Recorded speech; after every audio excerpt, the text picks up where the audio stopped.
Hey everyone, welcome back to Lash Boss Radio. I'm Shelby, your host, and today I'm sitting down with Dariyonna from Lash Invasion. She is a 22-year-old entrepreneur who is absolutely killing it in the lash industry. You've probably seen her go viral on TikTok or Instagram. And so she's here to talk about the mindset shifts that she's had to reach the level of success that she's seen in her business in the last couple years.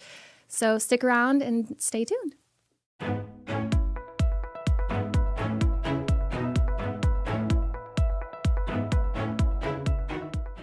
All right, welcome to Lash Boss Radio. Hi. Thank you so much for driving up here today. I know the weather was wild.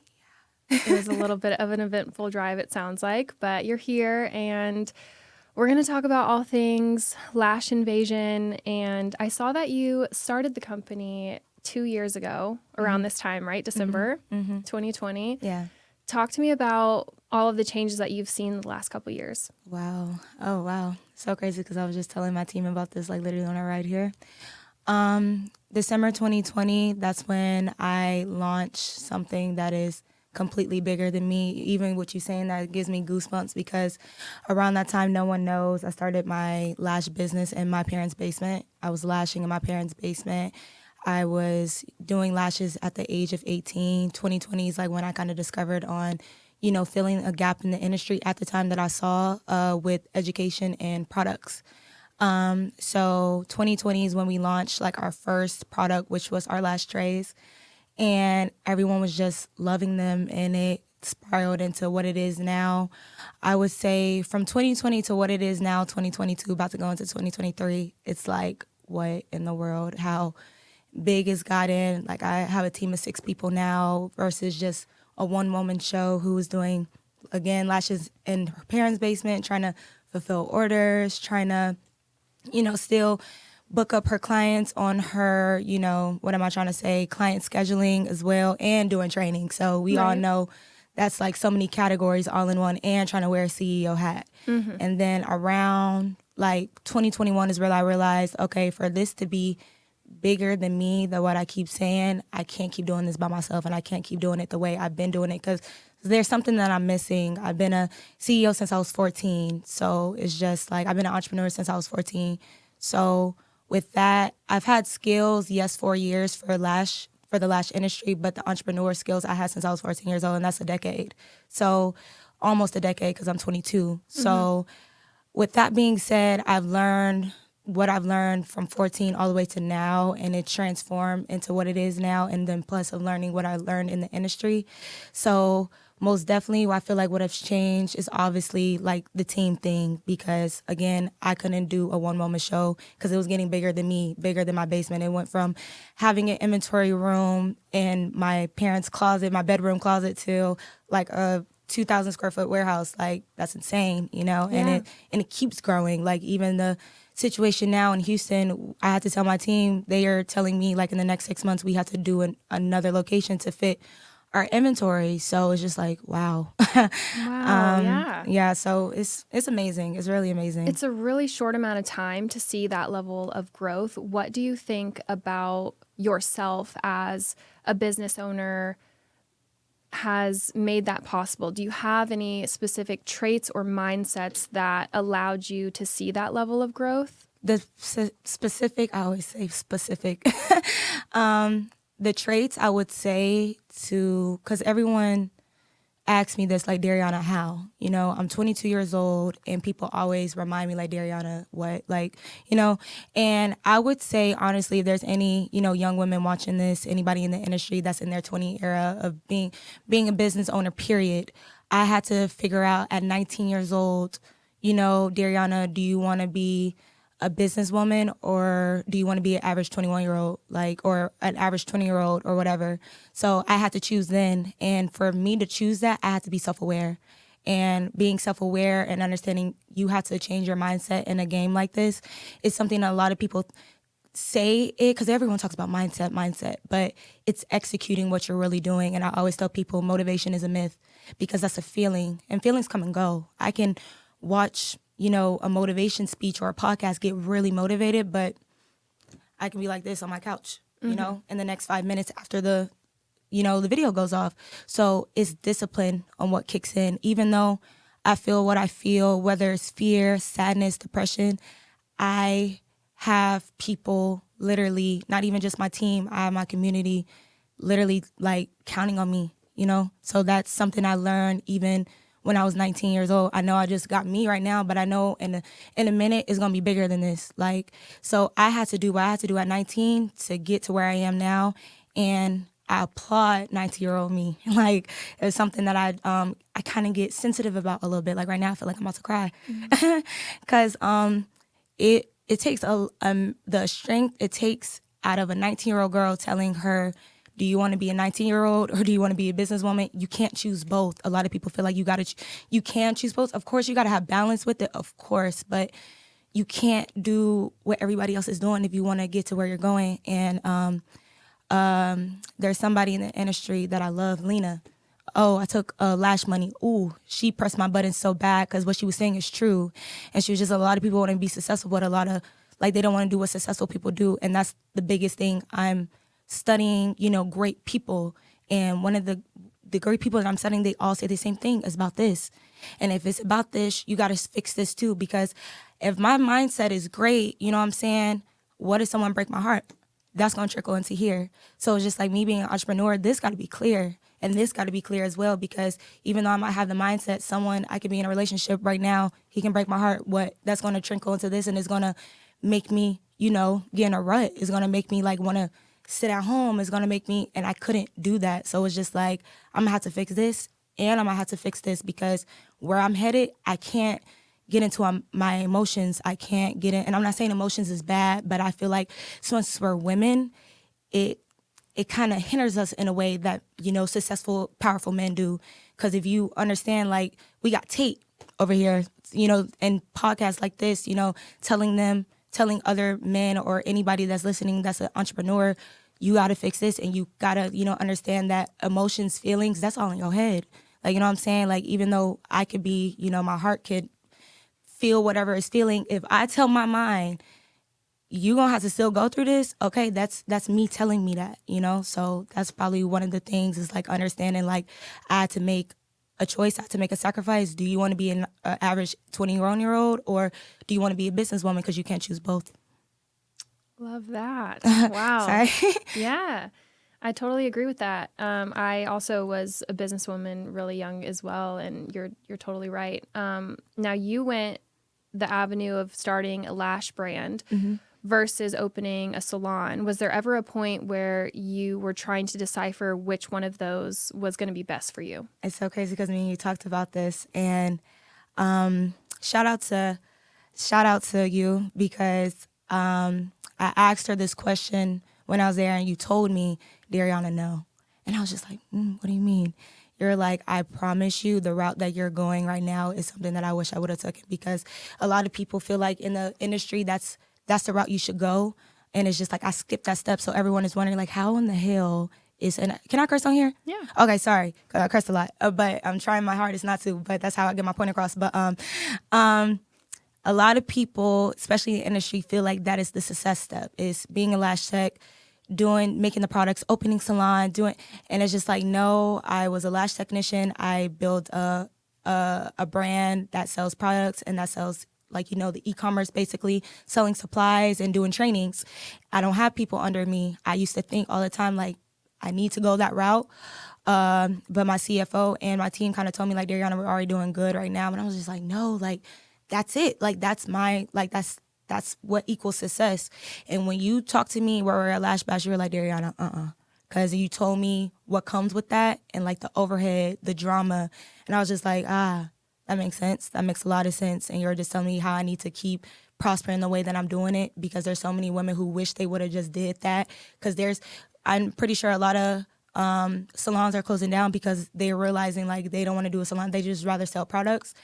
I didn't know that. I didn't realize that. But I'm so grateful to be in an industry where I'm meeting, OGs like you to tell me stuff like that. Because, again, I was in the industry before. I was in the hair industry. Where I come from, people don't like to give people game free. If you want to get game from somebody, you got to pay for a course for someone to even tell you half of the fraction of what the mistakes they made, to make sure they see, like, a newcomer coming into the industry, but they see, like, they're making waves in the industry, And it's just like I never felt a community so supportive until I came into this industry. And it's just like, there's some, what I'm saying, some people don't give me my props. I don't care. It's like I know what I'm doing.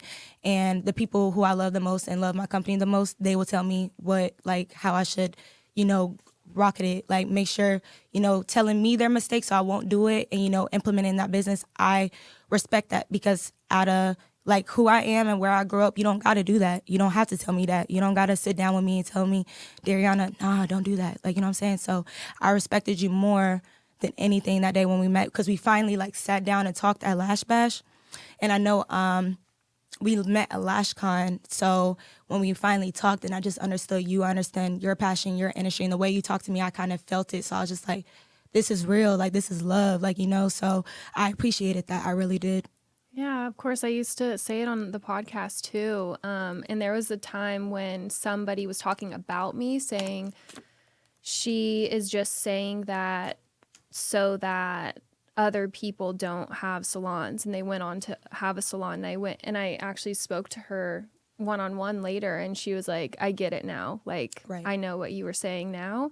But yeah, I think it is important to not just glamorize everything or have everything look so everything is great all of the time, because I think you can actually hurt people doing that. Not only are they feeling like they're not doing enough, but then when they do it, they realize like, oh my gosh, look what I've done. I just did this because I thought I needed to, and they all looked happy, and this is actually what's been going on. So that's what I experienced when I opened a salon, and I've made it work, and I do love it now. It can be rewarding, but it was very hard.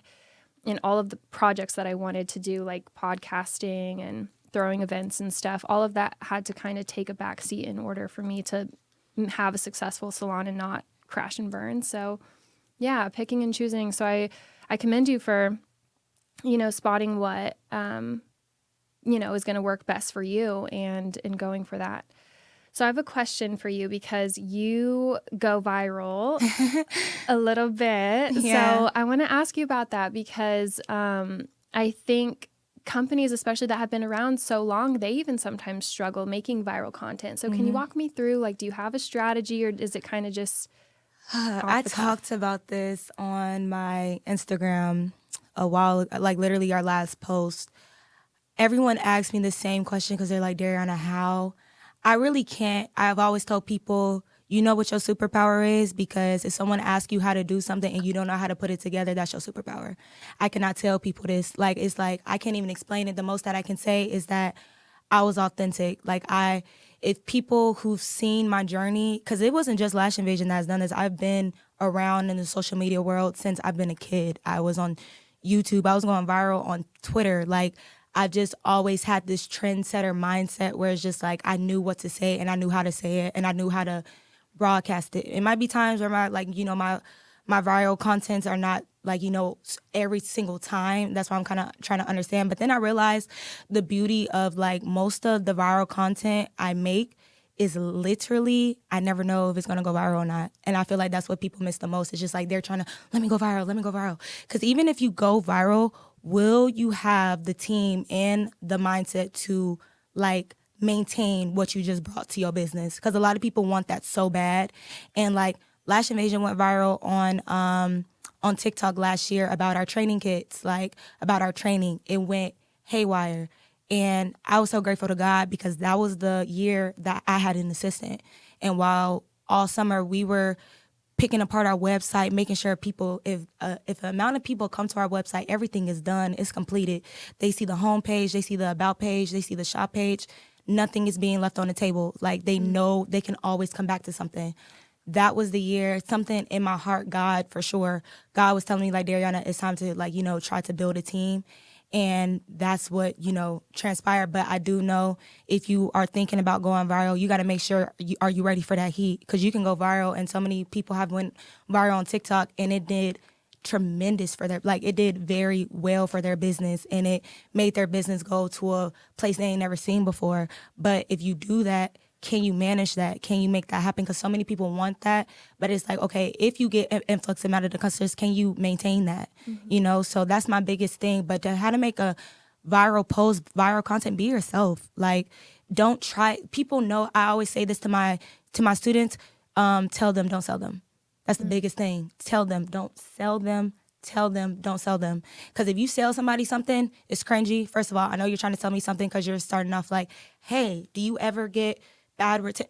All right, stop the cameras. I'm not watching this. Like, you understand what I'm saying? Like, it's understanding that, yes, you've been doing what you've been doing. I meant all the OGs in the brand because y'all been in the industry before we even knew about this, and y'all were the ones that made me get into this. The only thing I can say to industries or to OGs or any companies that are failing to like trying to get on social media radar, honestly, be authentic. Just be authentic. And sometimes you have to realize it probably don't got to be you to be on social media. If you don't know how to work social media, don't force yourself to do that.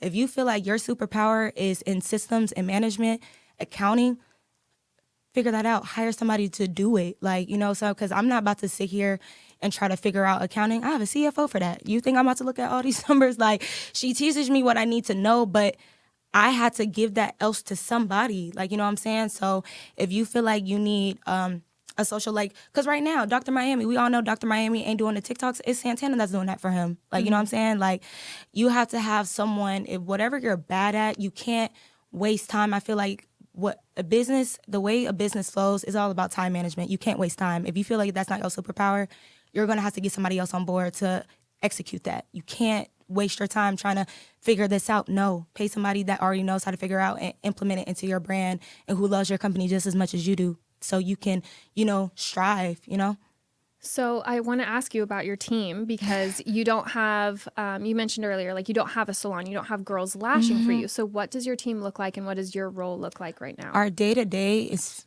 hectic. Doing 2 locations is hectic. Like right now, my team is here with me. They drove us out here to Austin. A shout out to Rebecca for that incident that happened on the way.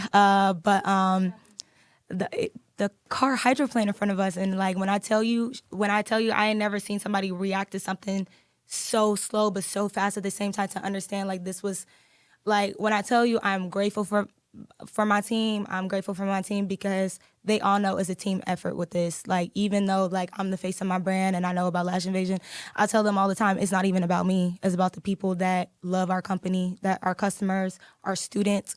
Like, I want to put on for them. It's never about me, because if it was, I still would have been a lash tech. Do you understand? And I'm not trying to be funny or anything. I just hope you resonate with what I'm saying. I would have still been a lash tech. I would have still been behind the chair if it was about me. Like, I would have still tried to do stuff my way, and that hurts people in their business, honestly. But to answer your question before I try to get off topic, my team, we got Coco right here. That's our social media manager. In the back, we have Rebecca. She handles everything shipping, inventory. We have Savannah. She handles everything assistant-wise, like making sure my schedule is up to date. We got Mira. She's our Atlanta executive assistant. She most definitely handles everything back end, customer service, emails, everything. We got Miss Nicole, accountant. She makes sure everything is good when it comes to our numbers, making sure I'm not doing anything stupid, because just because I'm a CEO doesn't mean I know how to handle my money the way it needs to be. So she makes sure that we're on budget for every single thing, because I want to dump, I want to do a marketing campaign, and she's like, Dariyonna, we're not about to dump $20,000 into a marketing campaign this month. And I'm just like, why not? So I'm glad I have people telling me, even though I'm the CEO, I advise everybody. Now my team advises me as well, because it's just like, yes, I might have all these ideas, but they're like, Dariyonna, we can't execute. We have to go one by one, So that's what they do. Like I said, it's a team effort thing.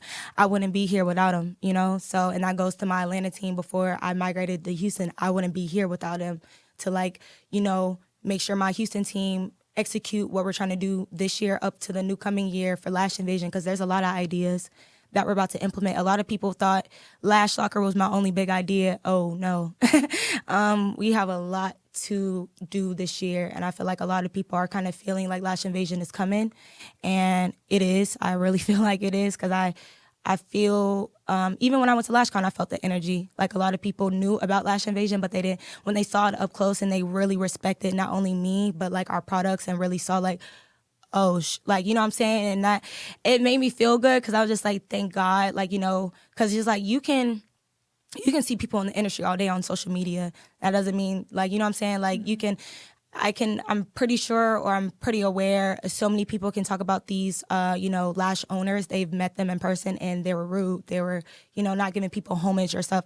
And that's nothing, like, I'm not trying to, but we just know what it is. You know what it is. Like, you know what I'm saying? So, I thank God, like, even though people do come up to me and give me my homage, I know how to, like, respect that. Either if they're doing better than me, or even if they're trying to be in the position that I'm in, I'm always going to give people free game, because I will want someone to do that to me, you know? Just like how I told you, you didn't have to give me free game at Lash Bash. You could have just been like, and I had that happen to me before, and it was just kind of weird, because it's just like, little did you know, like, you're the one that inspired me to do this. And it's just like how they say, never meet your heroes. I see what they mean now. Oh, wow. So yeah, my team though, I'm grateful for them. I really feel like God is the reason why I'm here, and he most definitely, even if it was mistakes that I've bumps, trials, tribulations, it got me here where it's just like, okay, what not to do. So I know it's ups and downs when it comes to business. So I'm, whatever God want me to go through with, I'm most definitely gonna do it with my head down, head up. Like, I'm most definitely gotta go through it. So yeah.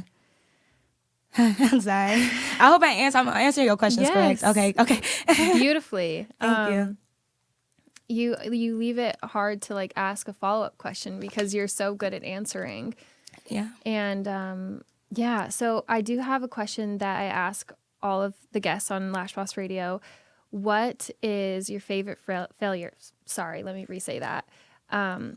What is your favorite failure? And prefacing with, not necessarily an actual failure, but something that might have felt like one at the time. I just recently went through a failure. I thought at the time that it came into a blessing. As you guys know, like, Lash Invasion kind of took a big spin from 2020, from 2021. 2021 is really when I implemented a team member, because it was from 2020 to 2021. I was kind of doing it by myself until July 2021 to where it is now. It took a whole 360, whereas, like, it's crazy. So having 2 locations was a lot. It was a lot. And I had to let some of my Atlanta team go to focus on what's being done here in Houston. It was like, it kind of shot me in my heart, because it was just like, okay, but I had to realize, again, just because God give you people doesn't mean they're going to go with you in the next season, And I felt that. I had to, like, really be strong on that. Like, I really had to, like, really figure out, like, it wasn't me. Like, you know what I'm saying? Like, we had to, stop at this journey at one point in time. Not everyone is going to be with you forever, like, but I can most definitely be grateful for what y'all did bring into the table onto my company, So I thought that was a failure, that I had to let go of my team, because, we couldn't, I wore myself thin last year. Like, I was traveling from this, like, back and forth to Atlanta. Like, think about picking up every 2 weeks, packing up your house and having to go to Atlanta, coming back to, like, Houston or Texas, trying to make sure you're good, and then also implementing new strategies into your Houston team, going back to, it was a lot. We handled it beautifully. Like, my team did freaking amazing, because it shows the leadership skills for me as a CEO, that my team can do what they needed to do while I was away. So I give them mad respect, because it was, when I say it was influx, we went from, shipping out like 100 orders, like from 70 to 100 orders a month when I was just a lash tech, to 400 to 800 orders a month. Like, my point. Wow. So when I tell you, they did amazing with me, and we had to implement strategies that worked until it didn't, until I'm just like, something is just not right, and I don't know what it is.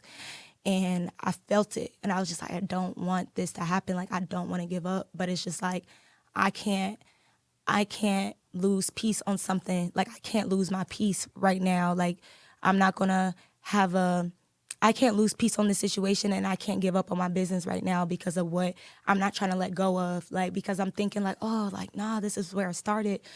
But God is like, but this is not where I want you, because like, I'm very big on intuition. When I first moved to Houston, something told me to be here. I don't know what, I don't know who, like, but something told me to be here. If I felt like something was wrong, I would have left. I would have went back home. Like, like, I'm very big on that. Like, if it's not right, it's not right. Let's not even try.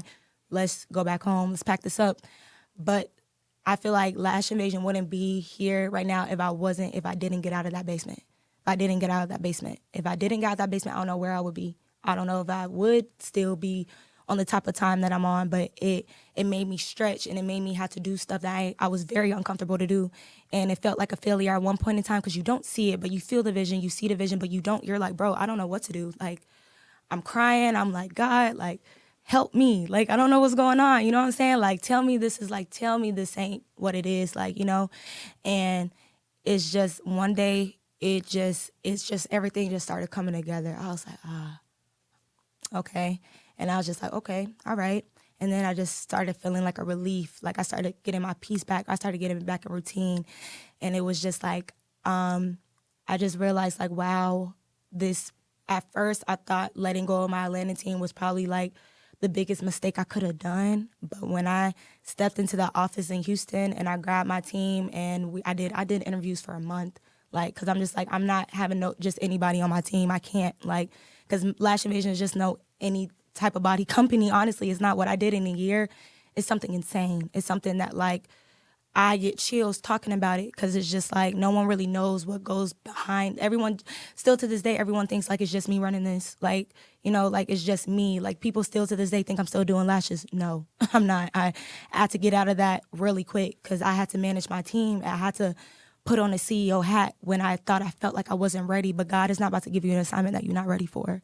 So yeah, that's my failure that I thought was a failure, but it came into the biggest blessing because you're going to ask God for something. You think he's just going to give it right away? No, he's going to give you the biggest test at all, and you got to take it. And I took it. I was just like, all right, I'm going to have to let go of something. It's not going to be Houston. It's got to be Atlanta. And I didn't want it to happen because this is where it started. This is where it grew. This is where my seed blossomed. But he was just like, Dariyonna, you got to be real right now. You got to take in what you prayed on when you was 19 years old. I know what you wanted, you know what I'm saying? So that was it. I try not to talk so much about God, but I want to be my authentic self, not talking about it, because I really feel like if that's where your heart is when it comes to the universe, whoever the higher power, you know, giving it to him, I told him, like, he's my CEO. Like, whatever you want me to do, I'm gonna do it. Like, I don't know, like, whatever you want me to do.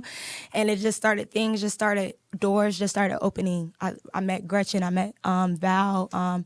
That was a beautiful relationship that I built with them. Like, even meeting you at Lash Bash, like, I didn't even know you were gonna be there. And now I'm on the podcast, you know, telling, you know, your viewers, your subscribers, like, you know, something that they probably would want or something that they're going through. Because some people, it's like, I'm very young, but some girls probably feel like they can't even relate to some things with CEOs because everybody's very mature. You see what I'm saying? So if any of, like, my young women are out here listening to this, I want to tell you, you got to know yourself and you got to stand firm on what I was just saying before. You got to pick and you can't choose both, you know? So, yes, ma'am. I hope I answered your question. You did. Okay. Brilliant. I know that after this episode, so many people are going to be touched by the things that you said, inspired, motivated, and they're going to want to know how to connect with you. Can you share how they can do that? You guys, if you want to, like, learn more about the company, learn more about me, we are on Instagram, TikTok, Facebook, Lash Invasion. That is LASHINVASION, Jesus. But yeah, that's everything. No spaces, no capitals, Lash Invasion, everything. And me personally, Dariyonna, DARIYONNA. We do have a YouTube channel as well. And yeah, TikTok, we on TikTok. I'm on there being funny, being crazy, but I'm also educating, so that's one thing. But yeah, and www.lashinvasion.com, shop with us. But yes, ma'am. Love it. Thank you so much for coming today. Thank you. I appreciate you so much. Thank you for inviting me. I appreciate you so much. Of course. Thank you.